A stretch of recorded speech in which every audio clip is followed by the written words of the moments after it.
ನಮಸ್ಕಾರ, ನೀವು ನೋಡ್ತಾ ಇದ್ದೀರಾ ಶ್ರೀ ಮಾರಿಕಾಂಬಾ ಡಿಜಿಟಲ್ ಟಿವಿ. ನಾನು ಸೃಷ್ಟಿ ನಾಯಕ್. ಮಣ್ಣು ಮಾಫಿಯಾ ಗೇಮ್ ಓವರ್. ನಮ್ಮ ದಿಟ್ಟತನದ ವರದಿಗೆ ಸಿಕ್ಕ ಫಲಶ್ರುತಿ.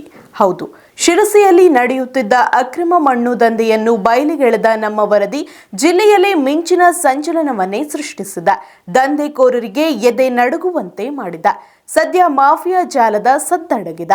ನಮ್ಮ ತನಿಖಾ ವರದಿ ಪ್ರಸಾರದ ಕೆಲವೇ ಗಂಟೆಗಳಲ್ಲೇ ಗಣಿ ಮತ್ತು ಭೂವಿಜ್ಞಾನ ಇಲಾಖೆ ಅಲರ್ಟ್ ಆಗಿ ಕ್ರಮಕ್ಕೆ ಮುಂದಾಗಿದೆ. ಇದು ನಿಮ್ಮ ಮಾರಿಕಾಂಬಾ ಟಿವಿ ವರದಿಯ ಬಿಗ್ ಇಂಪ್ಯಾಕ್ಟ್.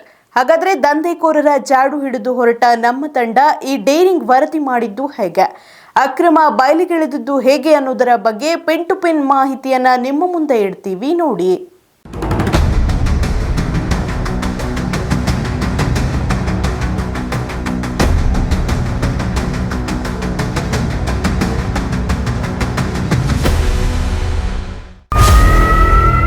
ಅಕ್ರಮ ಮಣ್ಣು ದಂಧೆಕೋರರ ಶಟರ್ ಕ್ಲೋಸ್. ನಮ್ಮ ವರದಿಯ ಬಿಗ್ ಇಂಪ್ಯಾಕ್ಟ್. ಮಣ್ಣು ಸಾಗಾಟ ಬಂದ್, ಖೇಲ್ ಖತಮ್, ನಾಟಕ್ ಬಂದ್. ಮಿಂಚಿನ ಸಂಚಲನ ಸೃಷ್ಟಿಸಿತು ನಮ್ಮ ವರದಿ. ಜಿಲ್ಲೆಯಲ್ಲೇ ಸದ್ದು ಮಾಡಿತು ಸುದ್ದಿ. ಅಕ್ರಮ ಮಣ್ಣು ದಂಧೆಕೋರರಿಗೆ ಶಾಕ್. ಮಣ್ಣು ಸಾಗಿಸ್ತಾ ಇದ್ದವರು ಶೇಕ್. ಈಗ ಶಟರ್ ಕ್ಲೋಸ್. ಇದು ನಿಮ್ಮ ಮಾರಿಕಾಂಬಾ ಡಿಜಿಟಲ್ ಟಿವಿ ವರದಿಯ ಬಿಗ್ ಇಂಪ್ಯಾಕ್ಟ್. ನಮ್ಮ ದಿಟ್ಟ ವರದಿಗೆ ಮಣ್ಣು ಮುಕ್ಕಿದ ದಂಧೆಕೋರರು. ಅಧಿಕಾರಿಗಳಿಂದಲೂ ವಾರ್. ಹೌದು, ಶಿರಸಿಯಲ್ಲಿ ಕಳೆದ ಹಲವು ದಿನಗಳಿಂದ ಸದ್ದಿಲ್ಲದೆ ಹೊಸ ದಂಧೆಯೊಂದು ಹುಟ್ಕೊಂಡಿತ್ತು. ಬರಬರ್ತಾ ಆ ದಂಧೆಯ ವ್ಯಾಪ್ತಿ ಎಷ್ಟಾಗಿತ್ತು ಅಂದ್ರೆ ದಂಧೆಕೋರರು ಲಕ್ಷಗಟ್ಟಲೆ ಕಾಂಚಾಣ ಎಣಿಸತೊಡಗಿದ್ರು. ಗುಡ್ಡಗಳನ್ನೇ ಗುಳು ಮಾಡಿಬಿಟ್ಟಿದ್ರು. ಅರಣ್ಯ ಜಾಗ, ಸರ್ಕಾರಿ ಜಾಗ, ಕಂದಾಯ ಜಾಗ ಎನ್ನದೆ ತಮಗೆ ಬೇಕೆನಿಸಿದಷ್ಟು ಮಣ್ಣನ್ನ ಬಗೆ ಬಗೆದು ಸ್ವಾಹ ಮಾಡಿಬಿಟ್ಟಿದ್ರು. ಅಕ್ಷರಶಃ ಇದು ದೊಡ್ಡ ಇಲ್ಲೀಗಲ್ ದಂಧೆಯಾಗಿ ಮಾರ್ಪಟ್ಟಿತ್ತು.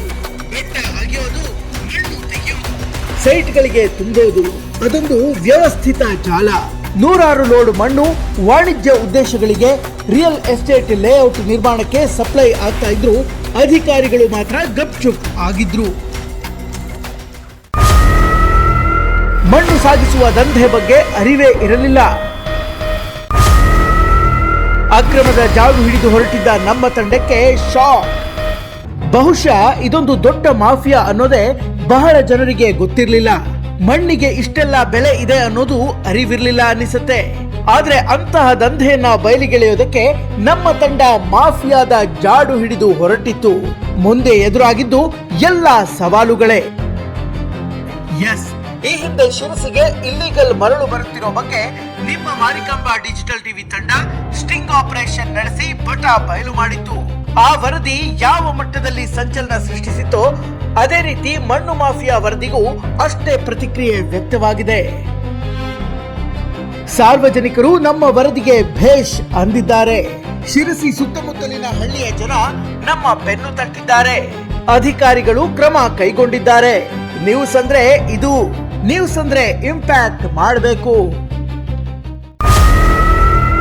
ಅಕ್ರಮಕ್ಕೆ ಕಡಿವಾಣ ನಮ್ಮ ತಂಡದ ಎದೆಗಾರಿಕೆ.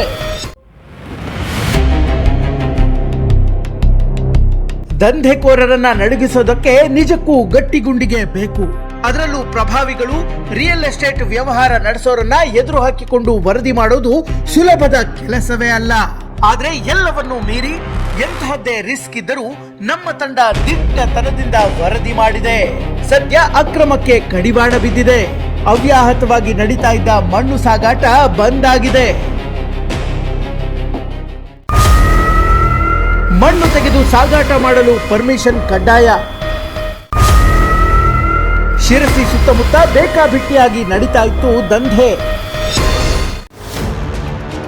ಎಸ್, ಮಣ್ಣು ತೆಗೆಯೋದಕ್ಕೆ ಅವಕಾಶ ಇದ್ರೂ ಅದಕ್ಕೆ ಸರ್ಕಾರ ನಿಗದಿಪಡಿಸಿದ ಮಾನದಂಡಗಳಿವೆ. ಸುಮ್ಮನೆ ಬೇಕಾಬಿಟ್ಟಿ ಮಣ್ಣು ಆಗಿದೆ, ಮಾರಿದೆ ಮಾಡೋಕ್ಕಾಗಲ್ಲ. ಒಂದು ವೇಳೆ ಖಾಸಗಿ ಜಮೀನಿಂದಲೇ ಮಣ್ಣು ತೆಗೆಯಬೇಕಾದ್ರೂ 0.5 ಮೀಟರ್ ಆಳ ಮಾತ್ರ ತೆಗೆಯೋದಕ್ಕೆ ಮಾರ್ಗಸೂಚಿ ಇದೆ. ಅದಕ್ಕೂ ಕೂಡ ಗಣಿ ಮತ್ತು ಭೂವಿಜ್ಞಾನ ಇಲಾಖೆಯಿಂದ ಅನುಮತಿ ಪಡೆಯೋದು ಕಡ್ಡಾಯ. ಅರಣ್ಯ ಜಾಗದ ಮಣ್ಣನ್ನ ತೆಗೆಯುವ ಹಾಗೆ ಇಲ್ಲ. ಇನ್ನು ಲಾರಿಗಳಲ್ಲಿ ತುಂಬಿ ಸಾಗಾಟ ಮಾಡೋದಕ್ಕೆ ಪಾಸ್ ತೆಗೆದುಕೊಳ್ಳಲೇಬೇಕು. ಆದ್ರೆ ಶಿರಸಿ ಸುತ್ತಮುತ್ತ ನಡೀತಾ ಇದ್ದ ಈ ಕೃತ್ಯಕ್ಕೆ ಯಾವುದೇ ಪರ್ಮಿಷನ್ ಇರಲಿಲ್ಲ. ಅಷ್ಟಲ್ಲದೆ ಹಳ್ಳಿಗಳ ರೋಡು ಹಾಳಾಗಿ ಹೋಗಿತ್ತು. ಗುಡ್ಡೆಗಳ ಮಣ್ಣನ್ನ ತೆಗಿತಾ ಇದ್ದಿದ್ರಿಂದ ಮಳೆಗಾಲದಲ್ಲಿ ಜರಿಯುವ ಸಾಧ್ಯತೆಯೂ ಇತ್ತು. ಮತ್ತೆ ಇಲ್ಲಿಗಲ್ ನಡೆಯದಂತೆ ಕ್ರಮ ವಹಿಸಲಿ ಇಲಾಖೆ. ಇನ್ನು ನಮ್ಮ ವರದಿ ಪ್ರಸಾರವಾಗಿದ್ದೇ ತಡ ತಕ್ಷಣವೇ ಗಣಿ ಮತ್ತು ಭೂವಿಜ್ಞಾನ ಇಲಾಖೆ ಅಧಿಕಾರಿಗಳು ಮಾಹಿತಿ ಸಂಗ್ರಹಿಸಿದ್ದಾರೆ. ವರದಿಯನ್ನ ಆಧರಿಸಿ ದಂಧೆಗೆ ತಾತ್ಕಾಲಿಕ ಬ್ರೇಕ್ ಹಾಕಿದ್ದಾರೆ. ಆದ್ರೆ ಎಷ್ಟರ ಮಟ್ಟಿಗೆ ಅಧಿಕಾರಿಗಳು ಕ್ರಮ ಕೈಗೊಂಡಿದ್ದಾರೆ ಅನ್ನೋದು ನಮ್ಮ ಪ್ರಶ್ನೆ. ಇಷ್ಟರವರೆಗೂ ಯಾರ್ಯಾರು ಅಕ್ರಮ ಮಣ್ಣು ಸಾಗಾಟ ಮಾಡಿದ್ರೋ ಅವರನ್ನ ಪತ್ತೆ ಹಚ್ಚಿದ್ದಾರಾ ಅಥವಾ ಮುಂದೆ ಪತ್ತೆ ಹಚ್ತಾರಾ? ಇಂತಹ ಅಕ್ರಮಕ್ಕೆ ಖಾಯಂ ಕಡಿವಾಣ ಬೀಳತ್ತಾ? ಇವೆಲ್ಲ ಸದ್ಯಕ್ಕೆ ಪ್ರಶ್ನೆಯಾಗಿಯೇ ಉಳಿದಿದೆ. ಒಟ್ನಲ್ಲಿ ಅಧಿಕಾರಿಗಳು ಮುಂದಿನ ದಿನಗಳಲ್ಲಿ ಮತ್ತೆ ಇಂತಹ ಅಕ್ರಮ ದಂಧೆ ತಲೆ ಎತ್ತದಂತೆ ನೋಡಿಕೊಳ್ಳಲಿ ಅನ್ನೋದು ಎಲ್ಲರ ಆಶಯ. Special desk Marikamba news.